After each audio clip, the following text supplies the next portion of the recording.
Hi అండి, welcome to my channel spicy foods. నేనండి మీ దేవిని. ఈరోజు స్పైసీ ఫుడ్లో ఇంకొక రెసిపీతో మీ ముందుకు వచ్చాను. ఈరోజు రెసిపీ వచ్చేసి గోధుమ రవ్వ ఉప్మా అండి. చాలా సింపుల్గా చేసుకోవచ్చు అనమాట. ఇంకెందుకు ఆలస్యం, ఈ వీడియో పూర్తిగా చూసి మీరు కూడా మీ ఇంట్లో ఒక్కసారి నేను చేసిన విధంగా చేసుకోనండి. ముందుగా స్టవ్ మీద ఒక గిన్నె పెట్టుకొని కొద్దిగా నూనె వేసుకున్నాను. అవి కొద్దిగా నూనె కాగిన తర్వాత శనగపప్పు వేసుకున్నాను. తర్వాత తాలింపు గింజలు వేసుకున్నాను. అవి కొద్దిగా వేగిన తర్వాత కరివేపాకు, సన్నగా కట్ చేసి పెట్టుకున్న ఉల్లిపాయలు, పచ్చిమిరపకాయలు అవి కొద్దిగా వేగిన తర్వాత గోధుమ రవ్వ కూడా వేసుకొని ఇలా ఫ్రై చేసుకోవాలండి. ఇలా ఫ్రై చేయటం వల్ల ఉప్మా అనేది పొడి పొడిగా వస్తుంది అనమాట. ఈ లోపల నేను వాటర్ అనేది బాయిల్ చేసుకున్నాను అనమాట. ఆ వాటర్ కూడా మనం వేపుకున్న రవ్వలో వేసేసుకొని 1-2 గ్లాసులు చొప్పున పోసానండి నేనైతే.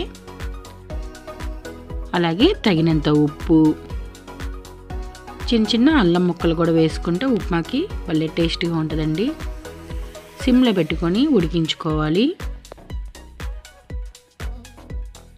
ఇలా ఫ్రై చేయటం వల్ల ఉప్మా అనేది పొడి పొడిగా వస్తుందండి. చాలా బాగా వస్తుంది. ఒక్కసారి మీరు కూడా ట్రై చేయండి.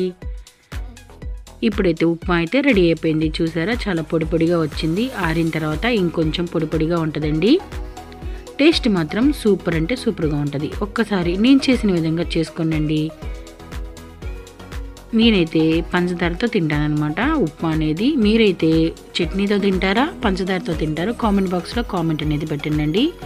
వేడి వేడి ఉప్మాలో ఇలా పంచదార వేసుకొని తింటే సూపర్ అంటే సూపర్గా ఉంటుంది. వీడియో నచ్చితే లైక్ చేయండి, షేర్ చేయండి, మీ ఫ్రెండ్స్కి